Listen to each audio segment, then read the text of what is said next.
चुकी है, थोड़ी बहुत, ज्यादा उनमें भी नहीं है। तो इससे 10 गुना कम खर्चा होगा और इन बीमारियों से लोगों की को निजात मिल जाए। उनको ऑल्टरनेट बताया जाए, भाई आपके लिए जैतून का तेल खाना नामुमकिन है, आप देसी घी नहीं खरीद सकते, तो उसका ऑल्टरनेट ये है। वो क्या है वो मैं अभी बताऊंगा नहीं, वो फिर क्लिप बना के लोग डाल देंगे और ऐसा ना डायरेक्ट ऑल्टरनेट पे आ जाए। ये मेडिकल साइंस का शोबा है ना, तो मैं क्यों इसमें टांग अड़ाऊं। तो उससे पैसा कम खर्च होगा, इंसानियत की खिदमत बोलो ज्यादा। और मैंने कहा मेरे जरिए मुझे आपको मेरी जो मदद चाहिए पब्लिसिटी के लिए या किसी भी उन्वान से, मैं उस मदद के लिए आपके साथ तैयार हूं। इससे बड़ी इंसानियत की क्या खिदमत होगी। लेकिन हमारे यहाँ मेरे भाई लोगों को अवेयर करने के लिए, सेहत के बारे में लोगों को बताने के लिए कि क्या सही है क्या गलत है, किन चीजों से बीमार होते हैं किन चीजों से नहीं होते, इस पे इतना पैसा खर्च नहीं हो रहा। जब वो बीमार होते हैं तो करोड़ों करोड़ों रुपए की ज़कातें एक आदमी पे लग जाती हैं उसके गुर्दे ठीक करने में, करोड़ों करोड़ों रुपए। तो इस्लाम इस चीज को पसंद करेगा है भाई। तो यही हाल है। अब हजरत ने क्या किया, अपना टाइम बचाने के लिए इतनी घड़ियां खरीद ली, ठीक है ना। वो देखने में तो इसराफ लग रहा है, लेकिन हकीकत में वो इसराफ नहीं है। देर पा फायदे उसके हासिल होते हैं। देखने में तो हमारा ये अमल इसराफ लग रहा है, इतने जगह पे हमने वो अंगूठे लगा दिए, लेकिन ये चीजें आपके टाइम को बचाती हैं, पैसा भी बचाती हैं। और याद रखो टाइम से ज्यादा कीमती कोई चीज नहीं है। अगर एक तरफ टाइम हो एक तरफ पैसा हो तो ज्यादा बचाना किस चीज को है, टाइम बचाने को फोकस करो। मिसाल के तौर पर ये वाकया कई बार पहले भी बता चुका हूं मैं। आपके पास कोई सस्ती चीज है घर में जिसकी रिपेयरिंग में टाइम बहुत लग रहा है और अल्लाह ने आपको कुछ गुंजाइश दी है, तो वो किसी को सदका करके दूसरी चीज ले लो, नहीं। हाँ, गरीब आदमी ये काम नहीं कर सकता, वो कहेगा भाई मैं सदका कैसे करूं मेरे लिए, तो वो ठीक है। लेकिन मैं तो मालदारों को देख रहा हूं ऐसा कर रहे हैं। देखो मैं कल अपना इल्मी काम कर रहा था ना, सिस्टम मैंने नया सिस्टम खरीदा कंप्यूटर। अब मैं काम कर रहा हूँ, वो रीस्टार्ट होने में टाइम लगा रहा है, कभी उसमें वायरस आ रहा है। मैंने दुकान वाले को फोन किया, मैंने कहा इस जनाजे को ले जा। कह रहा ठीक करवा दूं। मैंने कहा मुझे नया दे दो। ठीक नहीं, पहले 4-5 हजार ज्यादा ले लो, क्योंकि ठीक करके फिर ये मेरा भाई टाइम ज्यादा क्या है। तो मैं तो ऐसे ही कहता हूँ ये जनाजा उठाओ, ये किसी और को दो। हमें ऐसी चीज हो जो हमारा हम वो इल्मी काम को फोकस करें, ये इसको इसका बटन ही ठक ठक ठक करके दबाते रहे। बटन भी स्टार्ट ही नहीं हो रहा था, पता नहीं चल रहा था कौन सा बटन है। रीस्टार्ट होने में टाइम ले रहा है, फिर शटडाउन होने में टाइम ले रहा है। अबे भाई पागल है क्या। तो 3-4 हजार इजाफी लगा दो। हाँ, जिस बेचारे की आमदन बहुत कम है, मैं तो इतना गरीब नहीं हूं ना, इतना मालदार भी नहीं हूं जितना आप लोग समझते हैं, इतना गरीब भी नहीं हूं जितना लोग समझते हैं। मेरे बारे में यूट्यूब पे जो उड़ाया हुआ है ना, करोड़ों करोड़ रुपए की आमदनी, ये फेंकी है किसी ने। काश पहले फेंक देते तो। झूठ तुम लोगों ने बोला भी है, तो जब 4 हो गई उसके बाद झूठ बोल रहे हो कि 1 करोड़ रुपए कमाता है हर महीने। अगर ये पहले खबर झूठी खबर है ये, और मेरे घर वालों ने मुझे कहा कि आपकी तो मंथली 1 करोड़ की आमदन है, उस हिसाब से तो हमें आपने वो लाइफ नहीं दी हुई। मैंने कहा खुदा की कसम झूठ है ये। कह रहे ये देखे ये कैलकुलेशन। मैंने कहा गलत कैलकुलेशन है ये। अच्छा, मेरा हाथ घर में बहुत खुला है, उससे भी बाज दफा घर वाले समझते हो करोड़ों रुपए कमा रहा है। जो मेरे साथ बचपन से रहे हैं उनको पता है कि मेरी जेब में 500 रुपए भी होते हैं ना, तो मैं समझता हूँ मेरे से बड़ा दुनिया में कोई सेठ है नहीं। ये मेरी बचपन से आदत है, खूब उड़ाता हूं मैं। जो गलत है, इतना उड़ाना नहीं चाहिए, लेकिन आदत है बचपन से उड़ाने की, जो गलत आदत है, अच्छी आदत नहीं, उड़ाना नहीं चाहिए पैसा। तो अल्लाह ने मदद की है, हाथ थामा हुआ, वरना हमने जो हमाकतें की है ना उड़ाने भी, वो हमाकतों में तो इंसान भिखारी बन जाता है। तो ना इतना गरीब हूं जितना आप समझते हो, ना इतना मालदार हूं जितना आप समझते हो। अब गरीब तो लोग मुझे समझते नहीं, पहले समझते थे। तो अब क्या है कि अब आपने क्या करना है। हाँ, तो मैं कह रहा था कि मैं ना बहुत मालदार हूं, लेकिन मैं टाइम बचाने पे पैसा खर्च बोलो करता हूं। ये मैं मिसालें अपने वाकयात बताने के लिए नहीं दे रहा, आपको मोटिवेट करने के लिए दे रहा हूं कि ये काम करना चाहिए। अब देखो मेरे घर का एक कमरा था, उसमें कबाड़ पड़ा हुआ था। मुझे समझ में नहीं आ रहा भाई ये घर को कमरे को मेरा वो मुझे उसमें काम होता था, स्टडी करनी है उसमें। तो मैंने एक के जिम्मे लगाया। उसने कहा एक्चुअली ये चीज यहाँ है, ये इस काम की, ये इस काम की। जब 2-3 महीने गुजर गए ना, साफ नहीं हुआ। मैंने एक बंदे को कहा ये सारा माल तेरा, कमरा मुझे साफ चाहिए। ठक करके सारा रेडी पे डाला, ले गया। 3 दफा कहता है कोई चीज निकल आई। मैंने कहा सब तेरी। कह रहे देख लें, मुझे पता था सोना चांदी थोड़ी पड़ा इसमें है, तो कबाड़ ही ना। भाई टेंशन से बचो, क्योंकि अब नहीं हो रहा साफ ना, उठा ले जा, सब तेरा। बस सदके का सवाब भी तो मिलेगा ना। तो भाई इस तरह भी तो सदका कर सकता है आदमी। सदके का सवाब भी मिल गया, घर भी क्या हो गया, वो कमरा क्या हो गया साफ, वरना पड़े रहते। लोग क्या करते हैं, इतनी पुरानी पुरानी कबाड़ की चीजें घर में रखी हुई हैं, ये जरूरत के वक्त काम आएगी, ये फलानी बेटी की जब शादी होगी उसको जहेज में देंगे, ये पिंजरा पड़ा हुआ है तोते पालेंगे तो फिर रखेंगे इन्वेस्टमेंट के लिए। भाई 1 साल से ज्यादा अगर कोई चीज घर में इजाफी रह गई, मैं उसको सजा देता हूं कि अब ये सदका होगी। मैं तो बेचता भी नहीं उसको, लेकिन आप बेच दो भले, मेरी आदत है। मेरे घर में अगर कोई इजाफी सामान है ना, तो मेरा नहीं होगा, वो घर वालों का होगा।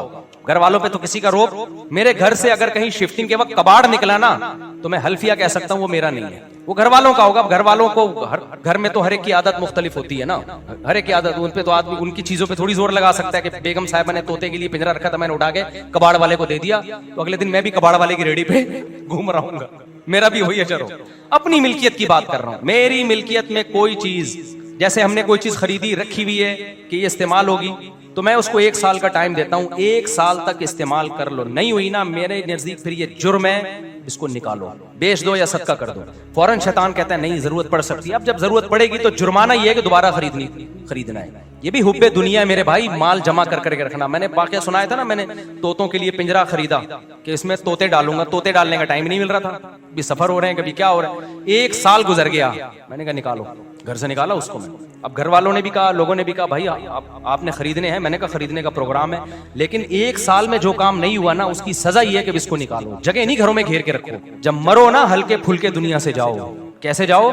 ये ना हो कि इस अलमारी से अब्बा की ये घड़ी निकल रही है, इस अलमारी से अब्बा के पजामा निकल रहा है, इस अलमारी से अब्बा की पगड़ी निकल रही है। आजकल विरासतों में क्या हो रहा होता है, हल्के फुल्के जाओ, जो विरासत है वो भी पता हो ये है, बस हम मुसाफिर हैं भाई, दुनिया को हमने कैसे गुजारना है, मुसाफिर, इसी से इंसान जिंदगी खुश गुजारता है। तो वो घड़ी पर मैंने पूरा बयान कर दिया, तो कोई बात नहीं, इसी में खैर होगी। तो इस बयान का हासिल क्या निकला, 2 मिनट में बस बयान बता के बयान खत्म करता हूँ। बयान का हासिल 2 चीजें निकली, एक तो ये कि भाई लेबल पे मत जाया करो, खवातीन के हुकूक, बच्चों के हुकूक और विमेन राइट्स और ह्यूमन राइट्स, ये राइट्स के नाम लेबल बहुत हैं। इस्लाम ने जो राइट्स दिए हैं उन पे राइट्स के लेबल नहीं लगाए, लेकिन सच्ची मुच्ची के राइट्स किसने दिए हैं? औरतों को भी, बच्चों को भी, मर्दों को भी, बड़े भाइयों को भी, छोटे भाइयों को भी, बाप को भी, दादा को भी, माँ को भी, ससुराल को भी। हकीकत में राइट्स किसने दिए हैं? इस्लाम ने। एक तो ये खुलासा निकला। दूसरा खुलासा ये निकला कि अपने टाइम को सबसे ज्यादा कीमती समझो। जैसे मुफ्ती रशीद अहमद साहब मेरे शेख और मुर्शिद, चारों तरफ घड़ियां लगाई हुई हैं, देखने में तो ये फजूल हरकत लगती है, अबे इतना पैसा खर्च कर दिया, इसराफ, तब्जीर। ना मेरे भाई, वो तो घड़ी में कोई ज्यादा पैसा खर्च नहीं होता, लेकिन अगर हजरत क्या तो ज्यादा भी हो रहा हो तो ज्यादा ही लगा देते। तो जो चीज आपकी जरूरत की है, जो आपके इस्तेमाल की है, उस पे पैसा खर्च करते हुए इंसान कंजूसी से काम ना ले। समझते हो कि नहीं समझते? तो ये हासिल निकला इस पूरी बहस का, अपने वक्त को अपने पैसे से ज्यादा कीमती समझो। अल्लाह ताला समझने की, अमल की। तो अब ये मेरा दफ्तर है ना, इसमें कुछ चीजें पड़ी होती हैं, थोड़े दिन गुजर जाए तो फिर मैं बस अब इसको क्या करो, इस्तेमाल में नहीं, अब निकालो इसको यहाँ से। तो अल्लाह ताला समझने की, अमल की तौफीक अता फरमाए। मुफ्ती साहब चीफ जस्टिस ऑफ पाकिस्तान का क्या लिखा हुआ है? चीफ जस्टिस ऑफ पाकिस्तान ने कादियानियों को तबलीग की इजाजत दी है, इसकी वजाहत फरमाएं। पाकिस्तान में पहले मसाइल कम चल रहे हैं, जो चीफ जस्टिस साहब ने एक और मुलाखड़ा खड़ा कर दिया है। चीफ जस्टिस साहब ने जो फैसला किया है ना, उसमें बुनियाद इसको बनाया मजहबी आज़ादी, गैर मुस्लिमों को मजहबी आज़ादी है। तो ये आइन से भी बगावत है। मजहबी आज़ादी का ये मतलब कि वो अपने मजहब की तबलीग करना शुरू कर दें। और कादियानियों से जो हमारा इख्तलाफ है वो आम गैर मुस्लिमों वाला इख्तलाफ नहीं है। कादियानी एक झूठे नबी को मोहम्मद सल्लल्लाहु अलैहि वसल्लम की तरफ मंसूब करते हैं और इतना बड़ा कुफ्र करके अपने आप को मुस्लिम कहलाते हैं। कादियानी अपने नाम के साथ इस्लाम हटा दें तो हम कादियानियों को वही प्रोटोकॉल देंगे जो हम हिंदुओं को और ईसाइयों को दे रहे हैं। कभी हमने हिंदू ईसाई के खिलाफ कोई नफरत आमेज तकरीर की? कभी हमने कहा हिंदू और ईसाई से लेन देन जायज नहीं है, उनसे जो है ताल्लुकात जायज नहीं? कभी हमने कहा? कादियानियों से हम ताल्लुकात की इजाजत शदीद मजबूरी के बगैर नहीं देते। वजह क्या है? मैं इसको कई बार मिसाल से समझा चुका हूँ। देखो, एक मोहल्ले में एक चरसी है, गरीब है, हाजतमंद है, आप उसकी खिदमत करते हो। जब आपके घर आता है आप कहते हो चलो यार ये इसका पर्सनल मामला है, चर्च पीता है कि नहीं पीता, इंसानियत के नाते आप उसका इकराम करते हो। यहाँ तक तो ठीक है भाई, लेकिन उस चरसी ने कहना शुरू कर दिया आपके बारे में कि आप उसके अब्बा हो, और जाली डॉक्यूमेंट्स भी बनवा लिए उसने। अब आपकी गैरत बर्दाश्त करेगी? उसको प्रोटोकॉल दो, वो आपके घर आ रहा है, आप उसको साथ लेके घूम रहे हो, अपने साथ खिला रहे हो। आप बोलोगे भाई तू अपनी मेरी तरफ निस्बत खत्म कर, मैं चरसियों का बाप नहीं हूं। आपको बेइज्जती महसूस होगी अपनी, भाई तू अपने आप को मेरे खाते में क्यों डाल रहा है? हमारा अकीदा है कि कुरान मजीद में अल्लाह ताला ने साफ तौर पर रसूलुल्लाह सल्लल्लाहु अलैहि वसल्लम के बारे में बता दिया, खातमुन नबिय्यीन, आप तमाम पैगंबरों के सबसे आखिर में हैं। देखो, जब मोहम्मद सल्लल्लाहु अलैहि वसल्लम ने नबूवत का दावा किया तो किसी ईसाई और यहूदी ने इस बेस पे आपके नबी होने का इनकार नहीं किया कि हजरत मूसा आखिरी नबी थे या हजरत ईसा आखिरी नबी थे। कोई एक ज़ईफ रिवायत भी नहीं मिलती हमें। इस बेस पे इनकार नहीं किया, क्योंकि हजरत ईसा अलैहिस्सलाम ने कभी ये नहीं कहा कि मैं आखिरी नबी हूं, लास्ट मैसेंजर ऑफ गॉड हूं मैं। हजरत मूसा ने और आपके बाद जितने पैगंबर आए किसी ने भी ये दावा नहीं किया। तभी यहूदी नबी सल्लल्लाहु अलैहि वसल्लम के पास तहकीक के लिए आया करते थे, ये देखने के लिए कि आप वाकई पैगंबर हैं या नहीं है, निशानियां चेक करते थे। अगर हजरत ईसा ने यह दावा किया होता कि मैं आखिरी नबी हूं और ये बात ईसाइयों में मशहूर होती, तो ईसाई कहते भाई ये अब कोई नया नबी दावा ही नहीं कर सकता। तो फिर यहूद व नसारा के आपके पास आना और आपकी बात सुनना, तहकीक की कोशिश करना कि ये सही है गलत है, ये सारे काम ही लगव हो जाते हैं, ये करते ही नहीं वो। जब नबी सल्लल्लाहु अलैहि वसल्लम ने हजरत अब्दुल्ला बिन मसूद रजी अल्लाह ताला अन्हु और जाफर तैयार रजी अल्लाह ताला अन्हु की क़ियादत में हबशा की तरफ वफद भेजा है, तो हबशा का बादशाह जो नजाशी था वो ईसाई था। नजाशी ने तहकीक के लिए बुलाया जाफर तैयार रजी अल्लाह ताला अन्हु को आगे किया, फरमाया कि क्या बात करते हो? तो उन्होंने बताया कि भाई हमारे यहाँ नबी जाहिर हुए हैं जिनका नाम मोहम्मद है सल्लल्लाहु अलैहि वसल्लम। नजाशी ने पूछा उनका क्या दावा है, वो क्या तालीमात देते हैं? नजाशी तो ईसाइयों का बादशाह था, नजाशी को क्या ईसाइयों के अकीदे का नहीं पता था? और उसके इर्द गिर्द पादरी बैठे हुए थे। उस वक्त मजहबी रियासतें होती थी, सेकुलर रियासतें तो अब आना शुरू हुई हैं, पहले स्टेट्स मजहबी होती थी। एक मजहबी स्टेट का, ईसाई स्टेट का बादशाह है, उसके इर्द गिर्द सारे ईसाई मजहबी रहनुमा बैठे हुए हैं। नजाशी ने पूछा कि वो क्या दावा करते हैं, उन्होंने बताया कि नबूवत का दावा करते हैं। नजाशी ने तहकीक के लिए पूछा कि वाकई सच्चे नबी हैं माज़अल्लाह या झूठे हैं? तो नजाशी ने तहकीक के लिए पूछा कि क्या क्या तालीमात देते हैं। फिर नजाशी ने कहा जो कुरान कलाम उन पे नाजिल हुआ है, जिसके बारे में वो दावा करते हैं कि ये अल्लाह का कलाम है, वो पढ़ के सुनाओ। हजरत जाफर तैयार ने जब कलाम पढ़ना शुरू किया तो नजाशी की रो रो के दाढ़ी तर हो गई, और जितने लोग बैठे हुए थे सबकी दाढ़ियां तर हो गई। अगर ईसाइयों का अकीदा होता हजरत ईसा अल्लाह के आखिरी नबी हैं, तो नजाशी बात सुनता ही नहीं, वो एकदम सुन के बौखला जाता कि भाई हजरत ईसा तो लास्ट मैसेंजर ऑफ गॉड है। तो इससे साफ पता चलता है कि ना ईसा इब्ने मरियम आखिरी नबी, ना मूसा अलैहिस्सलाम आखिरी नबी, और आपके बाद कोई आखिरी नबी। मोहम्मद सल्लल्लाहु अलैहि वसल्लम ने जब दुनिया में आए तो कुरान ने साफ लफ्जों में बता दिया कि लास्ट मैसेंजर ऑफ गॉड है ये। और हदीस में भी आता है अना खातमुन नबी ला नबी अबादी, मैं आखिरी नबी हूं, मेरे बाद कोई नबी नहीं है। फिर आपने फरमाया मेरे बाद 30 झूठे कज्जाब और दज्जाल जाहिर होंगे, इनमें से हर एक दावा करेगा कि मैं नबी हूं। वा अना खातमुन नबी ला नबी अबादी, जबकि मेरे बाद कोई नबी नहीं है, न जिल्ली न तशरी, सारी नबूवत का इनकार कर दिया आप सल्लल्लाहु अलैहि वसल्लम। हमें यह बता दिया कि ईसा इब्ने मरियम नाजिल होंगे, लेकिन वो एज ए नबी नाजिल नहीं होंगे, एज ए उम्मती नाजिल होंगे। वो कोई नया नबी नहीं आ सकता, पुराना नबी नाजिल हो सकता है, नया नबी मिर्जा गुलाम अहमद आसमान से थोड़ी टपका है, वो तो पैदा हुआ है, उसके अब्बा का भी पता है, लोगों को अम्मा का भी पता है। तो अब इसी वजह से इस उम्मत में नबी सल्लल्लाहु अलैहि वसल्लम के दुनिया से जाने के बाद जिस शख्स ने भी नबूवत का दावा किया है, कभी भी मुसलमान उलमा सुलहा या मुसलमान हुक्मरान उसके पास तहकीक के लिए नहीं गए हैं कि ये सही दावा कर रहा है या झूठा। फौरन ये कहा कि भाई अब कोई पैगंबर दुनिया में नहीं आ सकता। यही वजह है कि मिर्जा गुलाम अहमद कादियानी ने जब दावा किया था तो उलमा ने उसी वक्त कह दिया, अरब उलमा मलेशिया के, इंडोनेशिया के और हिंदुस्तान के और अफ्रीका के, जहां जहां दुनिया में इस्लाम है, सबने कह दिया भाई ये मुमकिन है ही नहीं। तो ये इजमाई अकीदा है। अब अगर एक शख्स, अच्छा कादियानी यहां तक रहते, कहते ठीक है आप ना मानो, हम इसको क्या मानते हैं नबी, बात खत्म हो जाती भाई।